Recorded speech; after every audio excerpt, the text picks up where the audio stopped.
بسم اللہ الرحمن الرحیم یا ایہا الذین آمنوا توبوا الی اللہ توبۃ نصوحا عسى ربکم ان یکفر عنکم سیئاتکم ویدخلکم جنات تجری من تحتها الانہار یوم لا یخزی اللہ النبی والذین آمنوا معہ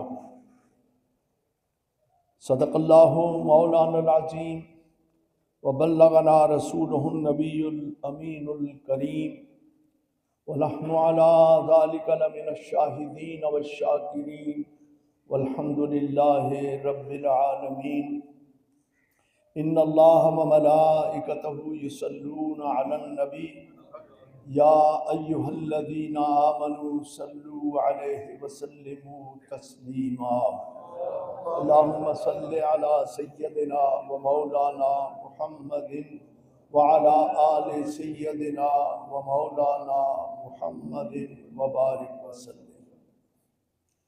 حاضرین گرامی قدر، ناسازی طبع اور خرابی صحت کے باعث 3 لگاتار جمعوں پر غیر حاضری رہی۔ اللہ تبارک و تعالیٰ کا لاکھ لاکھ شکر ہے، کروڑ ہا شکر ہے کہ اس نے صحت بخشی اور آج پھر آپ کی بارگاہ میں، آپ کی خدمت میں حاضر ہوں۔ اللہ تبارک و تعالیٰ ہم سب پر اپنا خصوصی کرم فرمائے اور حق کہنے، سننے اور اس پر عمل کرنے کی توفیق بخشے۔ جس موضوع کی میں نے ابتدا کی تھی، اسی موضوع اور اسی تسلسل کو برقرار رکھتے ہوئے آگے بڑھتے ہیں۔ میں اس آیت پاک کا، جس کا ایک حصہ میں نے تلاوت کیا، اس کا ترجمہ آپ کے سامنے رکھتا ہوں تاکہ آپ کی یادداشت وہاں پھر اس سلسلے کو جوڑ دے جہاں سے یہ سلسلہ ٹوٹا تھا۔ اللہ تبارک و تعالیٰ ارشاد فرماتا ہے، ایمان والو، اللہ کی جناب میں سچے دل سے توبہ کرو۔ توبوا الی اللہ توبۃ نصوحا۔ اور پچھلے جمعے پر میں نے اس حوالے سے چند باتیں عرض کی تھیں ابتدائی، کہ توبۃ نصوحا سے مراد کیا ہے۔ توبۃ نصوحا سے مراد خالص توبہ، اور اس سلسلے میں میں نے تفصیل کے ساتھ آپ کی خدمت میں معروضات پیش کی تھی، ان کا میں اعادہ کیے بغیر آگے کی طرف بڑھتا ہوں۔ اس میں توبہ کے حوالے سے جو بات میں کر چکا ہوں کہ وہ خالص توبہ کیا ہے، اس پر آگے بڑھتے ہیں، اور وہ یہ کہ حضرت معاذ بن جبل رضی اللہ تعالی عنہ نے حضور سے عرض کی کہ یا رسول اللہ، توبۃ النصوح کسے کہتے ہیں؟ ارشاد فرمایا، یعنی جو گناہ بندے سے سرزد ہو، اس پر نادم اور شرمسار ہو، اور بارگاہ الہی میں معذرت طلب کرے، اور وہ معذرت ایسی ہو کہ جس طرح دودھ دوبارہ تھنوں میں واپس نہیں جا سکتا، اس طرح وہ بندہ پھر گناہوں کی طرف لوٹ کر نہ جائے۔ یہ ہے توبۃ النصوح کا وہ معنی جو میں نے اجمالاً آپ کے سامنے، تاکہ آپ دوبارہ اس سلسلے کے ساتھ جڑ جائیں۔ اب اسی پہ 2 باتیں اور عرض کر کے اپنی بات کو آگے بڑھاتا ہوں۔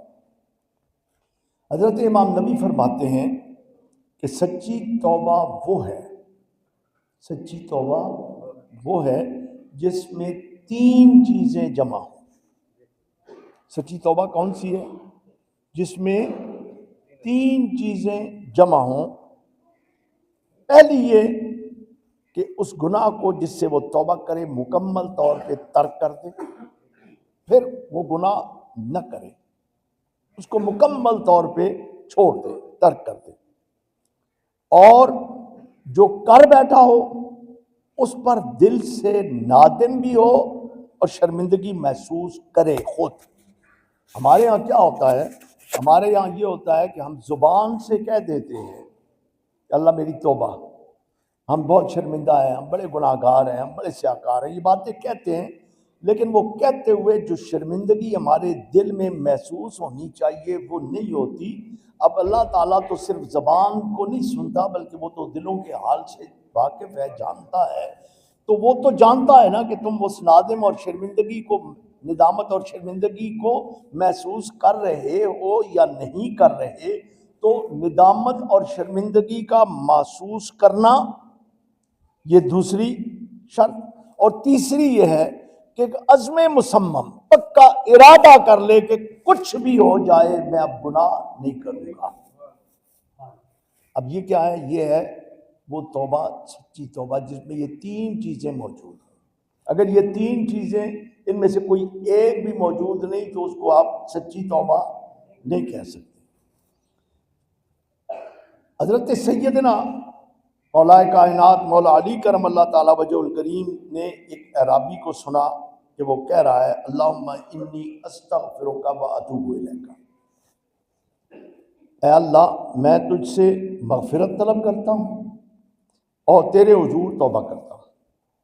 وہ یہ کہتا ہے جیسے ہم لوگ عام طور پہ نا زبان چل رہی ہوتی ہے استغفر اللہ ربی من کل ذنب و اتوب الیہ، استغفر اللہ ربی من کل ذنب و اتوب الیہ، چاہے زبان کے ساتھ دل شریک ہوتا ہے یا نہیں ہوتا لیکن زبان پہ یہ کلمہ دہراتے رہتے ہیں استغفر اللہ ربی من کل ذنب و اتوب الیہ. یہ بھی بڑی سعادت کی بات ہے. میں آپ کو بتاؤں یہ جملہ زبان پر بھی آنا کوئی چھوٹی بات نہیں، یہ بھی اللہ تعالیٰ کا بڑا فضل ہے. خوش نصیب ہے وہ شخص جس کی زبان پر بار بار یہ کلمات آتے ہیں.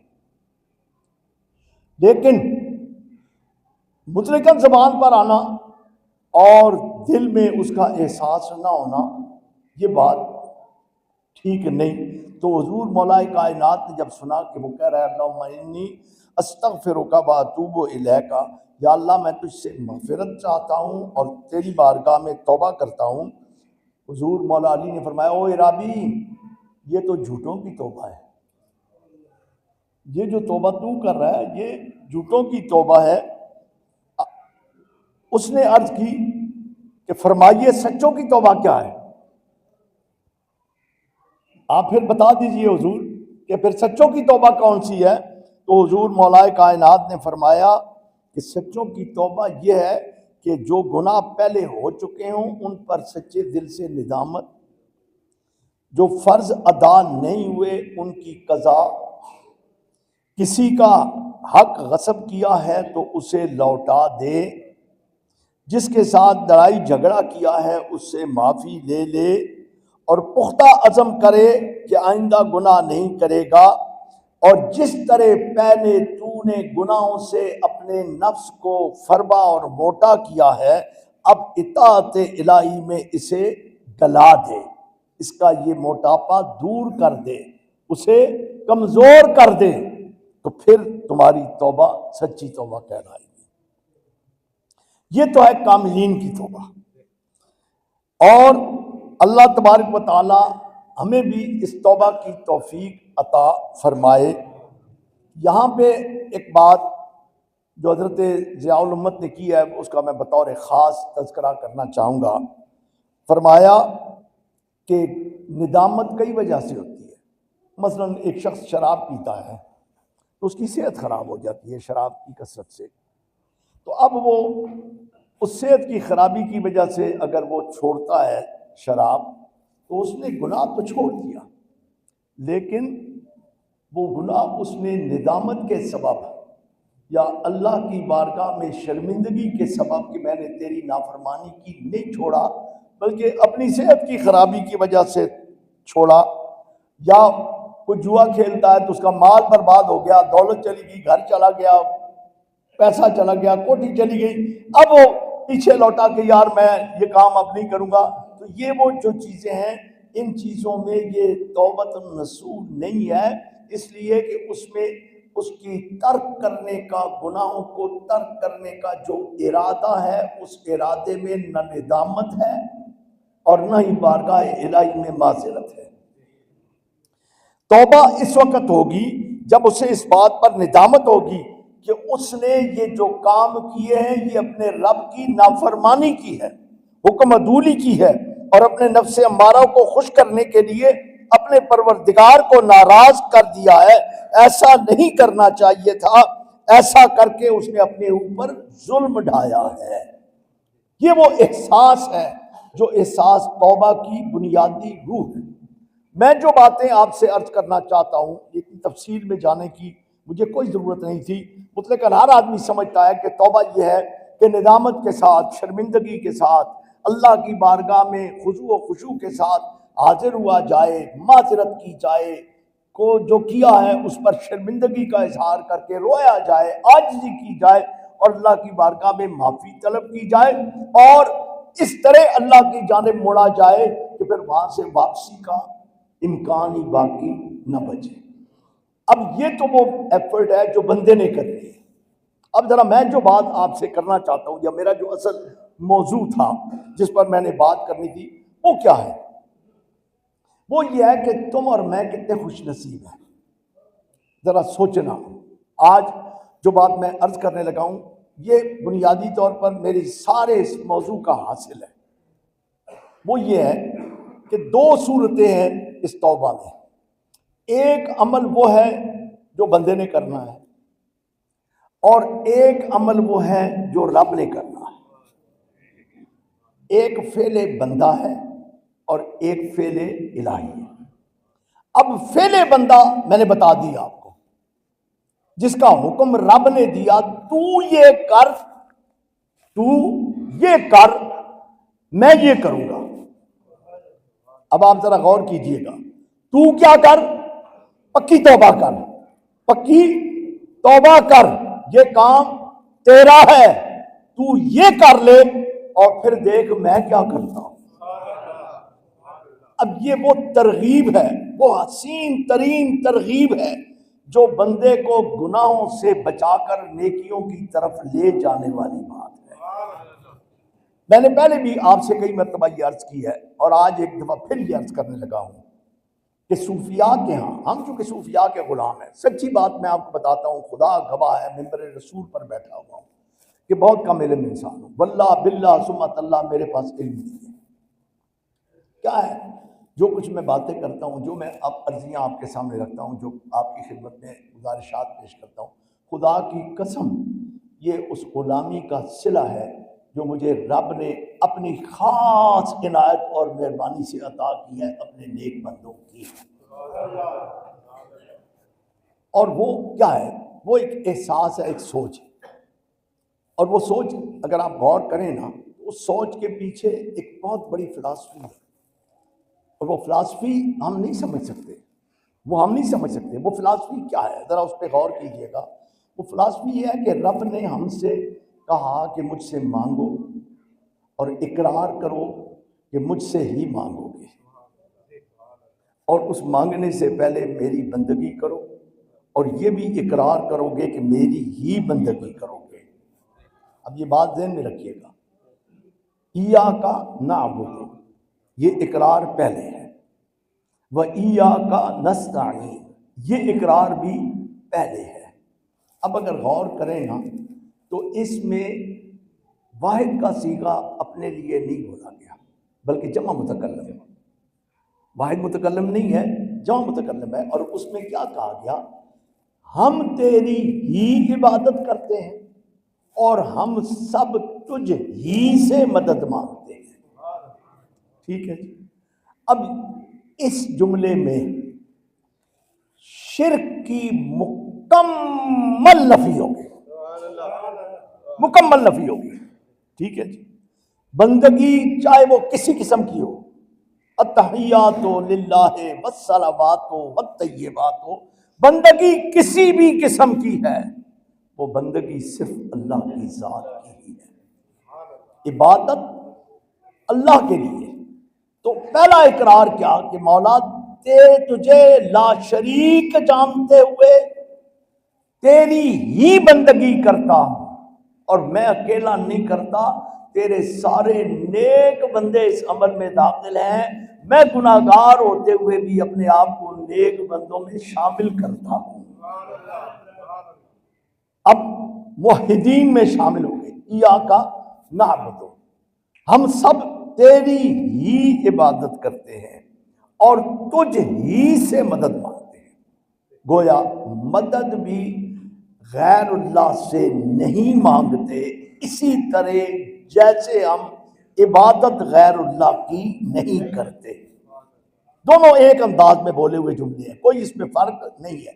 یعنی جیسے ہم کسی اور کی بندگی کا تصور بھی نہیں کر سکتے، اس طرح مولا تیرے بغیر کسی اور سے مانگنے کا بھی تصور نہیں کر سکتے۔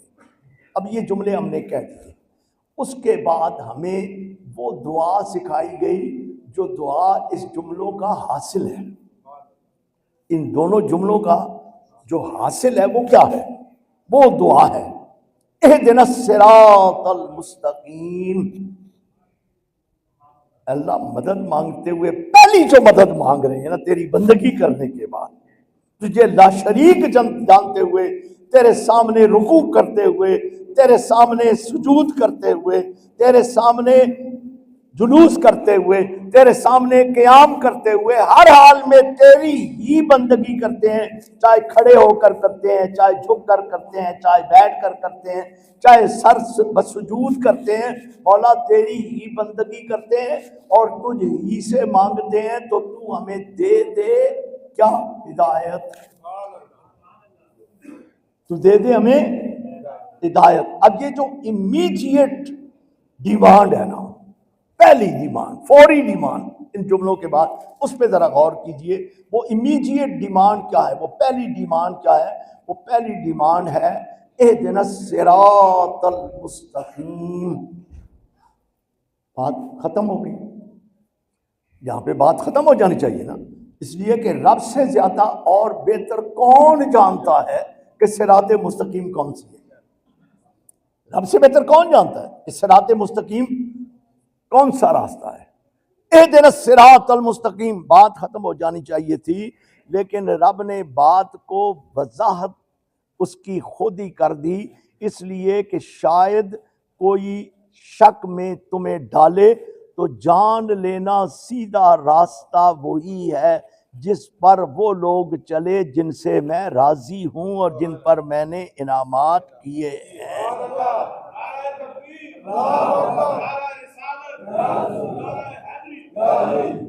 اب ذرا غور کیجئے، صراط الذین انعمت علیہم، اور اس کے باوجود کہ یہ بات بھی کافی و شافی ہے، جب یہ کہہ دیا نا صراط الذین انعمت علیہم، تو بات یہ بھی کافی ہے، اس کے بعد کوئی اور وضاحت پیش کرنے کی ضرورت ہی نہیں رہی، لیکن رب نے ایک اور مزید وضاحت پیش کر دی اور فرمایا وہ راستہ ایک ہی ہے جس پر سارے نیک لوگ چلتے ہیں، اس کے سوا جتنے بھی راستے ہیں وہ یا تو وہ ہے مغضوب علیہم کے راستے یا ولضالین کے راستے۔ جو گمراہ ہیں ان کے راستے تو خود گمگشتہ راہ ہے، وہ کب اپنی منزل تک پہنچ سکتے ہیں؟ جو گمگشتہ راہ ہو وہ بھٹکتا رہتا ہے، منزل تک نہیں پہنچتا، منزل تک وہی پہنچتا ہے جو سیدھے راستے پر چلے۔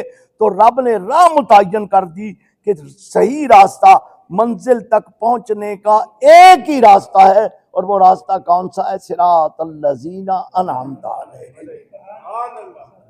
اب اس میں ایک خاص اشارہ ہے، اور اس خاص اشارے کی وضاحت میں ضروری کرنا چاہتا ہوں، پھر بات کو آگے بڑھاؤں گا۔ وہ وضاحت کیا ہے؟ صراط الذین انعمت علیہم میں جو خاص اشارہ ہے نا، وہ خاص اشارہ کس طرف ہے کہ یہ انعمت علیہم، یہ وہ لوگ ہیں جن سے رب راضی ہے، جن سے رب راضی ہے۔ تو رب نے کہا جن سے میں راضی ہوں تم اگر ان کے راستے پر چلو گے تو بھٹکتے نہیں پھرو گے، منزل کو پالو گے۔ بھٹکتے نہیں پھرو گے، منزل کو پالو گے۔ پتہ چلا کہ وہ لوگ جو اللہ کو راضی کرنے والے لوگ ہیں، جن سے اللہ راضی ہو جاتا ہے، پھر وہ لوگ کون سے ہوتے ہیں؟ وہ لوگ ہوتے ہیں جنہیں وہ اپنے انعامات سے نوازتا ہے، اور وہ رب کی عطا سے اگر کسی کو دیتے ہیں تو وہ دینا ان کی طرف سے نہیں ہوتا، بلکہ رب کے حکم کے تحت رب کی طرف سے ہی ہوتا ہے۔ میری بات آپ سمجھ گئے؟ اب آتے ہیں واپس اپنے موضوع پر۔ یہ ایک جملہ تھا جو میں واضح کرنا چاہتا تھا۔ تو ایاک نعبد و ایاک نستعین، مدد رب سے ہی مانگتے ہیں۔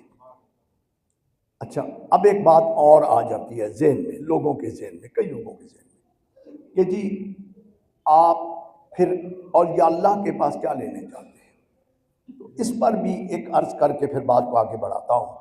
وہ یہ ہے کہ جس جگہ پر کوئی اللہ کا ولی موجود ہو اور اس پر خاص طور پر رب کی خاص رحمتوں کا نزول ہو رہا ہو، تو وہاں پر کھڑے ہو کر رب سے مانگنا یہ اللہ کے نبی کی سنت ہے۔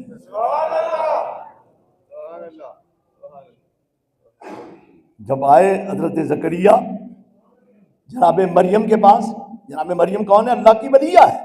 کون ہے؟ اللہ کی ولیہ ہے، ایک بندی ہے، نبیہ نہیں ہے، نبیہ ہو ہی نہیں سکتی، عورت نبی نہیں ہو سکتی۔ تو حضرت مریم نبی تو نہیں ہے نا، وہ تو ولیہ ہے۔ اب ولیہ کے پاس آئے تو وہاں دیکھا بے موسم پھل پڑے ہوئے ہیں، سردیوں میں آم پڑے ہوئے ہیں اور گرمیوں میں مالٹے پڑے ہوئے ہیں۔ یہ بے موسم پھل ہے نا، جس کا موسم نہ وہ پھل موجود ہے۔ تو پوچھا نہ لگے آجا، یہ تمہارے پاس کدھر سے آ گئے؟ قالت، اس اللہ کی ولیہ نے کیا جواب دیا؟ ہوا من عند اللہ، یہ میرے اللہ کی طرف سے ہے۔ اچھا، اللہ نے تمہیں ڈائریکٹلی بھیجے؟ پتا چلا یہ تو جگہ بڑی خاص ہے جس جگہ یہ ولیہ بیٹھی ہے۔ اب یہ محراب عام مسجد کا محراب نہیں رہا، بلکہ ایک ولیہ کی جائے نشست بن گئی ہے۔ تو رب کریم نے کہا ہنالک دعا زکریا ربا، وہی کھڑے کھڑے زکریا نے اللہ کی رب میں دعا کر دی۔ تو اللہ کے ولیوں کے پاس جا کر ہم ولیوں سے نہیں مانگتے، دعائیں اللہ سے کرتے ہیں، ان کو اپنا وسیلہ بناتے ہیں، اور ولیوں کے پاس کھڑے ہو کر رب سے دعا کرنا یہ اللہ کے نبی کی سنت ہے، جس سنت کا ذکر رب نے قرآن میں کیا ہے۔ یہ وضاحت کرنی ضروری تھی، اس لیے میں نے یہ کر دی۔ اب آتے ہیں اپنی گفتگو کی جانب۔ تو سچی توبہ میں فعل بندہ تو ختم ہو گئی یہاں پہ بات، کہ اس نے پکی توبہ کر لی، شرمندگی کا اظہار کیا، ندامت کا اظہار کیا، آہوزاری کی، رویا، معافی مانگی اور عہد کیا کہ اب گناہ نہیں کروں گا۔ اب پھر میں وہ 3 شرطیں جو لازم ہیں وہ ایک دفعہ پھر گنا دوں۔ پہلی شرط، گناہ کو پھر ترک کر دے، یہ نہیں کہ پھر بار بار وہ گناہ کرے۔ جو گناہ کر بیٹھے اس پر دل میں ندامت اور شرمندگی محسوس کرے اور پختہ عزم کر لے کہ اب یہ گناہ نہیں کرے گا، تو پھر یہ توبہ سچی توبہ ہے۔ اب جب یہ تم سچی توبہ کرو گے تو پھر رب کیا کرے گا؟ عسیٰ ربکم ان یکفر عنکم سیئاتکم، امید ہے کہ تمہارا رب دور کر دے گا تم سے تمہاری ساری برائیاں۔